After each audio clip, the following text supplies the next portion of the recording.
Hello students, welcome back to my channel. आज मी घेऊन आले सोल्युशन चॅप्टरचा नेक्स्ट व्हिडिओ की ज्याच्यामध्ये आज आपण पॉईंट्स कवर करणार आहोत. Raoult's law, ideal solution, non ideal solution and colligative property. So मागच्या व्हिडिओमध्ये आपण पाहिलेलं की इंट्रोडक्शन पाहिलेलं की ज्याच्यामध्ये आपण मिक्सचर म्हणजे काय बघितलं. मिक्सचर म्हणजे काय की it is a combination of two or more components that is a mixture. मिक्सचरचे दोन टाईप्स पडतात, एक आहे होमोजिनियस, एक आहे हेट्रोजिनियस. होमोजिनियस म्हणजे काय की जो कम्प्लिटली ज्याच्यामध्ये ज्या मिक्सचरमध्ये कंपोनंट्स कम्प्लिटली डिझॉल्व होतात, कम्प्लिटली मिक्स होतात किंवा वन फेजमध्ये दिसतात, त्याला काय म्हणतो आपण होमोजिनियस मिक्सचर. आणि हेट्रोजिनियस म्हणजे काय की नॉन युनिफॉर्म मिक्सिंग, म्हणजे ज्यामध्ये कंपोनंट्स मिक्स होत नाहीत कम्प्लिटली, ते सेपरेट करता येतात, that is a heterogeneous. Then definition of solution. सोल्युशनची डेफिनेशन काय बघितली. सोल्युशन म्हणजे काय, it is a homogeneous mixture of two or more components. म्हणजेच काय, दोन किंवा दोनपेक्षा जास्त कंपोनंट्सचं होमोजिनियस मिक्सचर असेल तर त्याला आपण काय म्हणणार आहे, सोल्युशन म्हणणार आहे. आता सोल्युशनमध्ये दोन पॉईंट्स मेन कंपोनंट्स असतात, सोल्यूट अँड सॉल्वंट. सोल्यूट म्हणजे काय की जो काय असतो सोल्युशनमध्ये कमी क्वांटिटीमध्ये असतो, लो अमाऊंटमध्ये असतो, त्याला काय म्हणतो आपण सोल्यूट. अँड सॉल्वंट म्हणजे काय की जो लार्ज अमाऊंटमध्ये, लार्ज क्वांटिटीमध्ये प्रेझेंट आहे, त्याला आपण सॉल्वंट म्हणतो. देन नेक्स्ट टाईप बघितलेले की types of solution. Types of solution आपण state of solute and solvent वरून पाहिलेले 9 टाईप्स होते की ज्याच्यामध्ये एक्झाम्पल्स होते त्याचे वेगवेगळे.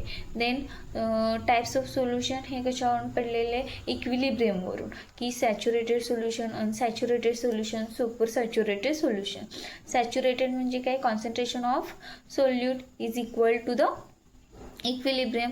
अनसॅच्युरेटेड म्हणजे काय की concentration of solute is less than the equilibrium. And supersaturated म्हणजे काय की concentration of solute is greater than the equilibrium. हे टाईप्स झाले. देन नेक्स्ट पॉईंट बघितलेलं की सोल्युबिलिटी. सोल्युबिलिटी म्हणजे काय की amount of components divided by total volume of solution, that is a solubility. म्हणजे त्या सोल्युशनमध्ये किती अमाऊंट आपण ॲड केले त्याचं कॉन्सन्ट्रेशन, दॅट इज अ मोलमध्ये आपण मेजर करतो. And the total volume of solution, जे सोल्युशन क्रिएट झाले त्याचं total volume, that is a unit काय येतं, मोल पर लिटर, सोल्युबिलिटीचं unit. Then factors affecting on the solubility, हा पॉईंट बघितला. फॅक्टर्स कोणकोणते फॅक्टर्स अफेक्ट करतात. फर्स्ट वन आहे nature of solute and solvent, की ज्याच्यामध्ये आपण काय बघितलेलं की सेम नेचर असेल तर सोल्युबिलिटी काय असते, तिथं मॅक्झिमम असते. म्हणजेच पोलर सोल्यूट पोलर सॉल्वंटमध्ये डिझॉल्व केलं तर तिथं काय असते, सोल्युबिलिटी मॅक्झिमम असते. सेम नेचर असेल तर सोल्युबिलिटी मॅक्झिमम. देन टेम्परेचर बघितलेलं की टेम्परेचरमुळे काय होतं, solubility increases. So solubility is directly proportional to the temperature. Then pressure पाहिलं. प्रेशरमध्ये आपण काय पाहिलं की प्रेशरचा इफेक्ट कशावर होतो, गॅस इन लिक्विड मधच्या सोल्युबिलिटीमध्ये. मग solubility of gas in liquid is directly proportional to the pressure, that is a Henry's law. त्यालाच आपण काय म्हणतो, Henry's law. So S is directly proportional to the P. म्हणजेच काय आहे की solubility of gas in liquid is directly proportional to the P. आणि ह्याच्यामध्ये आपण काय घेतो, S is equal to KH/P. KH म्हणजेच काय, हेनरीज कॉन्स्टंट. हे आपण मागच्या व्हिडिओमध्ये एक्सप्लेन केलेलं आहे. सो आजच्या व्हिडिओमध्ये आपण फर्स्ट पॉईंट काय बघणार आहे, Raoult's law. So Raoult's law बघायच्या आधी काही डेफिनेशन्स बघूया, काही कन्सेप्ट समजून घेऊया. सो फर्स्ट वन आहे व्होलाटाईल सोल्युशन. व्होलाटाईल सोल्युशन म्हणजे काय, the solution can be converted into the vapour at room temperature is called as volatile solution.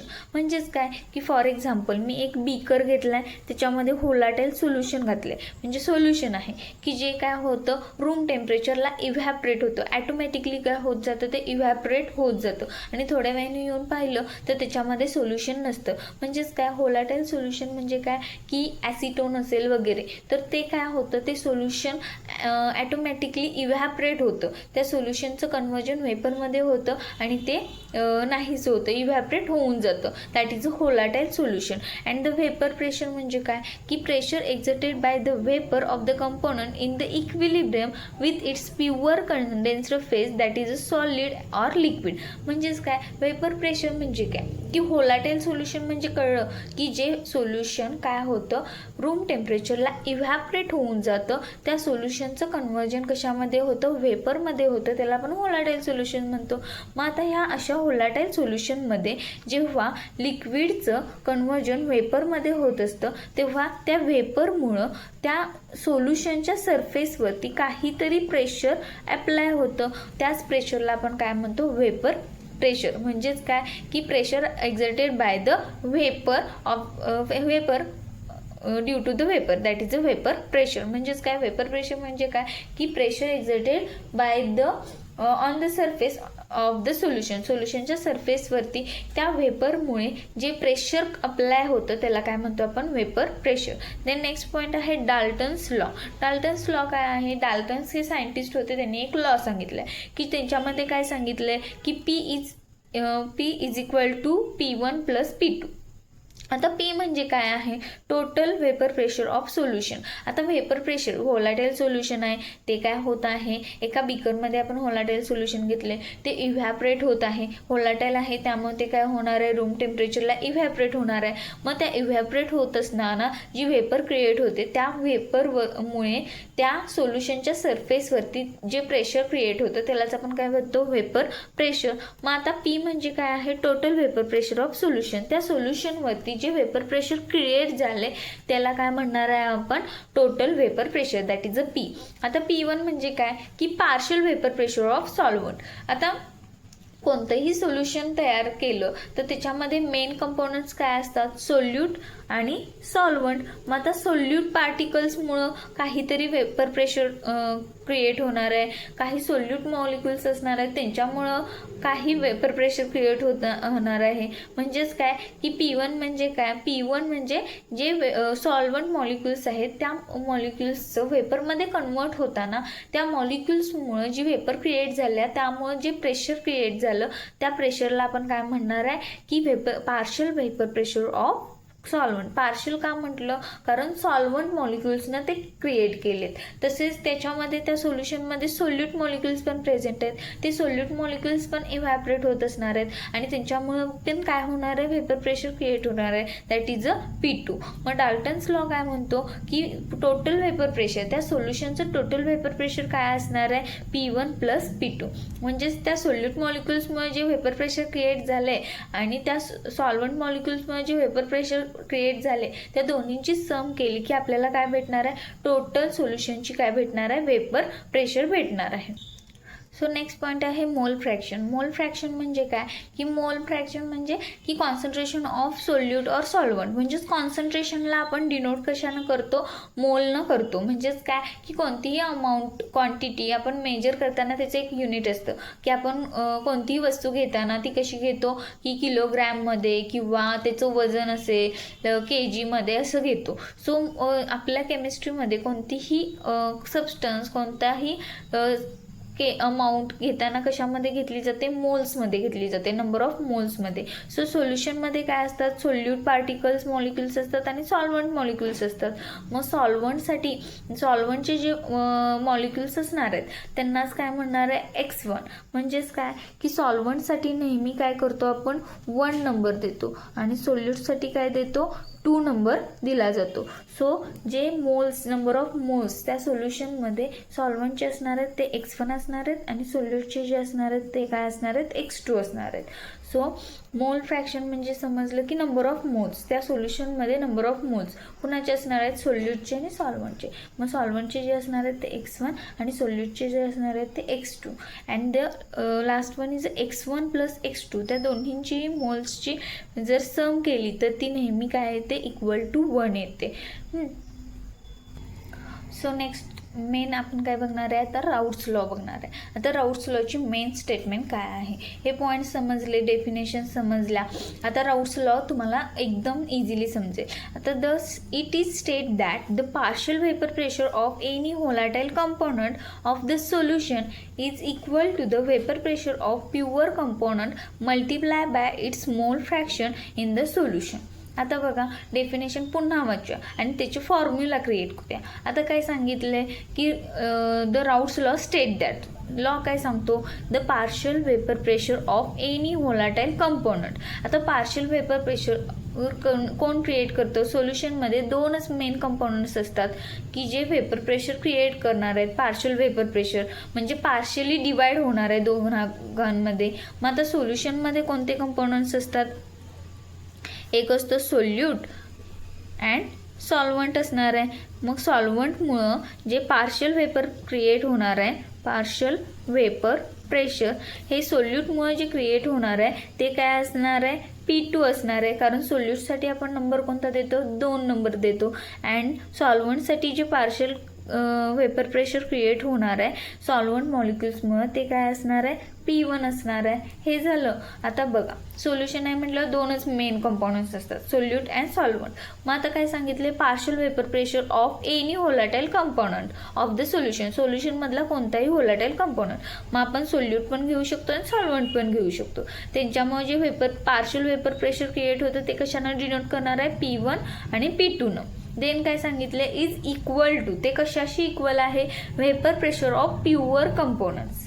मग आता सोल्युशनमध्ये जे प्युअर कंपोनंट्स आहेत, जे क्रिएट झाले ज्या कंपोनंट्सपासून, त्या कंपोनंट्सचं व्हेपर प्रेशर म्हणजेच काय आहे, vapour pressure of pure components. आता व्हेपर प्रेशर आपल्याला बघायचं आहे. आता सोल्युशन क्रिएट होताना म्हणजे सोल्युशन आता आपल्याला तयार करायचं आहे, तर आपण काय घेणार की सोल्यूट आणि सॉल्वंट हे 2 कंपोनंट्स घेणार आहे की त्याच्यापासून काय आपण क्रिएट करणार आहे, सोल्युशन क्रिएट करणार आहे. मग मी सुरुवातीला सोल्यूट एका बीकरमध्ये घेतला आणि सॉल्वंट एका बीकरमध्ये घेतला, तर दोन्ही पण काय आहेत, व्होलाटाईल आहेत. मग त्यामुळे जे व्हेपर प्रेशर क्रिएट होणार आहे ते त्यांच्या प्युअर फॉर्ममधलं असणार आहे ना, प्युअर कंपोनंट्स असणार आहे. मग ते व्हेपर प्रेशर म्हणजे काय आहे की vapour pressure of pure components, that is a vapour pressure of solvent, vapour pressure of solvent. आणि P2 म्हणजे काय आहे, vapour pressure of solute. Then next काय सांगितले, multiply by its mole fraction. Mole fractions आपण आत्ताच बघितलं. मोल फ्रॅक्शन्स कोणते असतात,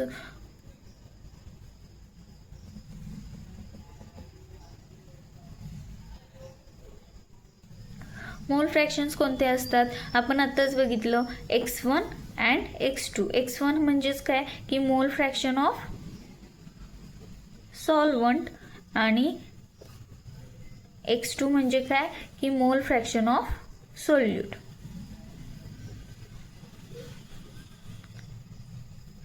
आता तुम्हाला सिम्बॉल्स समजले. आता आपण काय बघूया की फॉर्म्युला क्रिएट करूया. आता काय सांगितले, partial vapour pressure of any volatile component of the solution. So आपण सोल्युशनमधला व्होलाटाईल कंपोनंट कोणता घेतला, सॉल्वंटसाठी सुरुवातीला स्टार्ट करूया. जर सॉल्वंटसाठी घ्यायचं म्हटलं तर सॉल्वंटचं वेपर प्रेशर काय येतं, partial vapour pressure. Partial vapour pressure of solvent काय आहे, P1 आपण नोट करतो. Partial vapour pressure is equal to the vapour pressure of pure component. म्हणजेच काय की तो सॉल्वंट सुरुवातीला प्युअर फॉर्ममध्ये असताना त्यानं जे पार्शियल वेपर प्रेशर क्रिएट केलं ते. मग आता प्युअर फॉर्ममध्ये असताना जे प्रेशर क्रिएट केलं P1 आणि त्याला फक्त पॉवरला काय द्यायची, नॉट द्यायची. दॅट इज अ प्युअर फॉर्ममध्ये असताना त्यानं वेपर प्रेशर क्रिएट केलेलं लक्षात येतं. And it's multiply by its mole fraction. त्याच्याच मोल फ्रॅक्शननं त्याला मल्टिप्लाय करायचं. मग मोल फ्रॅक्शन सॉल्वंटचं काय येतं, x1. So this is the Raoult's law. Raoult's law काय सांगितलं की partial vapor pressure of pure components is equal to the vapor pressure of pure component multiplied by its mole fraction. So same आपण कशासाठी करू शकतो, P2 solute particle साठी. So partial vapor pressure of solute is equal to the vapor pressure of pure component of solute. म्हणजेच काय pure फॉर्ममध्ये आहे म्हणून नॉट दिला. And multiply by its mole fraction x2. लक्षात आलं. हे काय झालं, राऊट्स लॉनुसार आपण फॉर्म्युले क्रिएट केले. सो इक्वेशन 1 झालं आणि इक्वेशन 2 झालं. सो आता आपल्याला माहिती आहे की डाल्टन्स लॉ काय आहे. डाल्टन लॉ काय आहे, डाल्टन्स लॉ आपण आधीच पाहिला आहे की P इज इक्वल टू काय आहे P1 प्लस P2. आता P1 अँड P2चे आपल्याला इक्वेशन फाइंड आउट झालेत, आपल्याला व्हॅल्यूज माहीत आहेत, त्या व्हॅल्यूज पुट करायच्या. P1ची काय आहे P1 नॉट x1 अँड P2ची काय आहे P2 नॉट x2. सो आता ह्याच्यामध्ये पुट केली. आता आणखी एक वी नो दॅट आपल्याला काय माहीत आहे की x1 plus x2 is equal to काय येतं, नेहमी 1 येतं, हे माहिती आहे आपल्याला. सो x1ची व्हॅल्यू काय येणार 1 मायनस x2. सो x1ची आपल्याला व्हॅल्यू माहिती झाली, ती पुट करायची ह्या इक्वेशनमध्ये, इक्वेशन 3मध्ये पुट करायची. इक्वेशन 3मध्ये पुट केली तर काय येणार P1 is equal to P1 naught into x काय आहे x1 इथं आहे ना, मग x1ची व्हॅल्यू काय करायची आहे 1 मायनस x2 पुट करायचे and then plus P2 naught x2. आता बघा ब्रॅकेटच्या बाहेर आहे P1 नॉट, सो आत मल्टिप्लाय केलं तर काय येणार आहे P1 not minus P1 not x2 plus P2 naught x2. लक्षात आलं. आता ह्या दोन्हींमध्ये बघितलं तर x2 काय आहे कॉमन फॅक्टर आहे, सो ह्याच्यामधून तो बाहेर काढू शकतो. P1 not minus x2 P1 not plus P2 not. लक्षात आलं. सो हे मायनस आहे, आत मल्टिप्लाय झालं तर काय होणार आहे की P2 not minus P1 not x2 plus P1 not. This is a final equation. लक्षात आलं आहे. राऊट्स लॉ म्हणजे काय कळलं की स्टेटमेंट.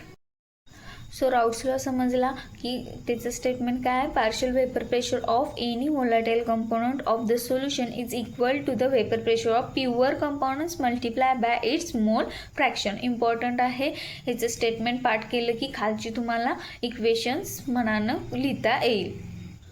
सो नेक्स्ट पॉईंट आहे ideal and non ideal solution. So ideal and non ideal solution आपण difference wise समजून घेऊया, चार्ट वाईज समजून घेऊया की जेणेकरून तो पटकन लक्षात येईल आणि लक्षातही राहील.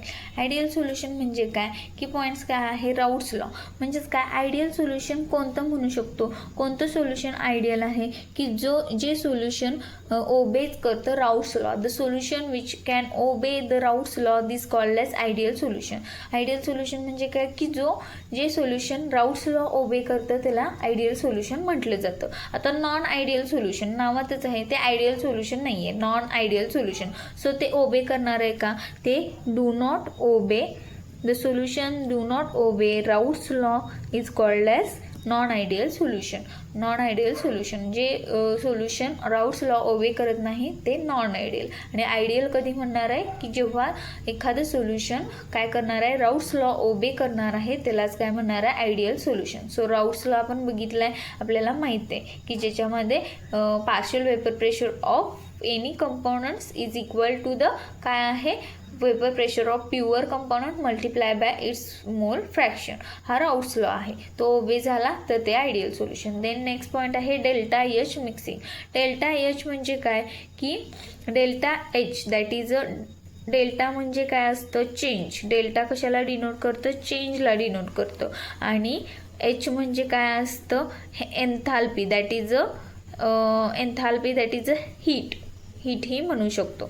म्हणजेच काय की सोल्युशन तयार होताना हीटमध्ये काय चेंज होतो का, हीट क्रिएट होते का किंवा टेम्परेचर हाय होतं का, ह्यालाच काय म्हटलं जातं चेंज इन एन्थाल्पी किंवा चेंज इन हीट. म्हणजे डेल्टा एच मिक्सिंग म्हणजेच काय सोल्युशन तयार करताना सोल्यूट अँड सॉल्वंट मॉलिक्यूल आपण मिक्स करणार आहे, दोन्ही मिक्स करताना एन्थाल्पी इन्क्रीज होते का डिक्रीज होते, तर delta H is equal to काय असतो 0 असतो. म्हणजेच काय त्याचं temperature as it is constant राहतं. पण नॉन आयडियल सोल्युशन मध्ये काय होतं delta H is not equal to 0 that is तो काय असणार आहे एकतर हायर होणार किंवा लोअर होणार आहे. म्हणजेच काय होणार की टेम्परेचर इन्क्रीज होणार सोल्यूट अँड सॉल्वंट मिक्स केले, सोल्युशन क्रिएट झालं तर सोल्युशनचं टेम्परेचर हीट काय होणार आहे, इन्क्रीज होणार किंवा लोअर होणार, कमी होणार. देन डेल्टा व्ही म्हणजे काय, डेल्टा कशाला डिनोट करतो, चेंजला, म्हणजे सुरुवातीला व्हॉल्यूम असलेलं आणि नंतरचं व्हॉल्यूम ह्यांच्यामधला difference, that is a delta V. V stand for volume. मग आता व्हॉल्यूममध्ये मिक्सिंग केल्यावर चेंज होतो का, नाही.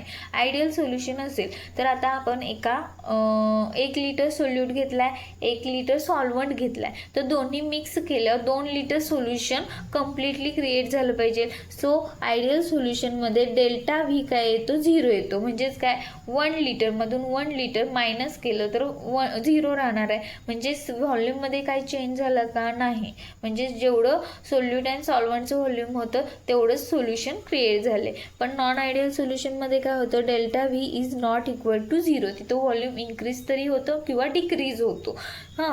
That is a non ideal solution. Then next point काय आहे, वेपर प्रेशर ऑफ सोल्युशन. सोल्युशनचं वेपर प्रेशर. आयडियल सोल्युशनमध्ये काय होतं की वेपर प्रेशर ऑफ सोल्यूट किंवा सॉल्वंटचं काय होतं, lies between the vapour pressure of solute and solvent. म्हणजे सोल्युशनचं वेपर प्रेशर कशाच्या मध्ये राहतं, vapour pressure of solute and solvent. म्हणजेच फॉर एक्झाम्पल काय आहे की आता हे एक ग्राफ बघूया की ज्याच्यामध्ये आपल्याला काय भेटतं की आता हे काय आहे, P1 not, that is a vapour pressure of कोणाचा आहे, हे सॉल्वंटचा आहे. अँड देन हे काय आहे, P2 that is a vapour pressure of pure सोल्यूटचं आहे. सो सोल्युशनचं जे वेपर प्रेशर क्रिएट होतं ते दोन्हींच्या काय असतं, मध्ये तयार होतं. That is a P is equal to P1 plus P2. म्हणजेच काय की आयडियल सोल्युशन जे असतं त्याच्यामध्ये काय होतं, vapour pressure of pure compound solute and सॉल्वंटच्या मध्ये सोल्युशनचं वेपर प्रेशर राहतं. देन काय आहे, नॉन आयडियल सोल्युशनमध्ये. नॉन आयडियल सोल्युशनमध्ये काय होतं, vapour pressure of solution is higher or lower than the solute and solvent. Solute and सॉल्वंटच्या वेपर प्रेशरपेक्षा काय होतं, काय एकतर हायर राहतं किंवा लोअर होतं. ह्याच्यातूनच काय तयार होतं, डेव्हिएशन तयार होतात. 2 डेव्हिएशन्स नॉन आयडियलमध्ये फॉर्म होतात. एक आहे पॉझिटिव्ह आणि दुसरा आहे निगेटिव्ह. मग आता पॉझिटिव्हमध्ये काय असतं, तर पॉझिटिव्ह डेव्हिएशन म्हणजे काय की vapour pressure of solution is higher होतं, जास्ती होतं, higher than the those of pure component. त्या प्युअर कंपोनंट्स म्हणजेच कोणते की आपले सोल्यूट अँड सॉल्वंट ह्यांच्यापेक्षा काय राहतं, ते जास्ती राहतं. म्हणजेच काय, आपण फॉर एक्झाम्पल काय घेतलं, हे P1 काय आहे, vapour pressure of solvent, P2 काय आहे की vapour pressure of solute, and दोन्हीतलं डिफरन्स काय आहे, P1 दॅट इज अ काय असतं, सोल्युशनचं वेपर प्रेशर. हे आपण आयडियल सोल्युशनमध्ये बघितले. पण ह्याच्यामध्ये काय होतं, नॉन आयडियल सोल्युशनमध्ये पॉझिटिव्ह डेव्हिएशन दाखवताना ते काय होतं, इन्क्रीज होतं. म्हणजेच काय, हायर होतं. म्हणजे जे मेन आहे त्याच्यापेक्षा ते काय दाखवतं, हायर वेपर प्रेशर दाखवतं. That is a positive deviation. And negative deviation म्हणजे काय असणार आहे, vapour pressure of solution is lower than those pure कंपोनंट्सपेक्षा काय असणार आहे, त्याचं वेपर प्रेशर लोअर असणार आहे. That is a negative deviation. Negative deviation का म्हणलं, कारण ते काय झालं, त्याचं वेपर प्रेशर लोअर झालंय, कमी झालंय, म्हणून त्याला काय म्हटलो आपण, निगेटिव्ह डेव्हिएशन. आता हे काय होणार आहे, लोअर होणार आहे, कमी होणार आहे. जेवढं पाहिजे होतं त्याच्यापेक्षा काय झालं, कमी आलं वेपर प्रेशर, म्हणून त्याला काय म्हणतो आपण, negative deviation. So ideal and non ideal solution समजले की आपण डिफरन्स वाईज ते लक्षात ठेवायचं की आयडियल सोल्युशन म्हणजे काय, राऊट्स लॉ ओबे करतं. Non ideal do not obey the Raoult's law. Then delta H म्हणजे चेंज इन एन्थाल्पी, तो काय असतो, 0 असतो. आणि ह्याच्यामध्ये काय होतं, नॉट इक्वल टू 0, काय होतं, हीट इंक्रीज होते किंवा डिक्रीज होते. डेल्टा व्ही म्हणजे काय, व्हॉल्यूम. व्हॉल्यूम हा काय असतो, 0 राहतो, म्हणजे चेंज होत नाही, सोल्युशनचा व्हॉल्यूम चेंज होत नाही. आणि डेल्टा व्ही म्हणजे काय, इज नॉट इक्वल टू 0 आहे नॉन आयडियलमध्ये, म्हणजे व्हॉल्यूम एकतर इंक्रीज होणार किंवा डिक्रीज होणार आहे. And the fourth point is a vapour pressure of solution. Ideal सोल्युशनमध्ये काय होतं, सोल्युशनचा व्हेपर प्रेशर हा lies between the solute and solvent. Solute and सॉल्वंटच्या व्हेपर प्रेशरच्या बिटवीन राहतो तो सोल्युशनचा व्हेपर प्रेशर. आणि नॉन आयडियल सोल्युशनमध्ये काय होतं, vapour pressure of solution is higher or lower than that of solute and solvent पेक्षा तो काय राहतो, हायर तरी राहतो नाहीतर लोअर तरी राहतो. मग हायर असेल तर ते पॉझिटिव्ह डेव्हिएशन दाखवतो अँड लोअर असेल तर निगेटिव्ह डेव्हिएशन. तर भेटूया नेक्स्ट व्हिडिओमध्ये. Thank you. Please subscribe my channel.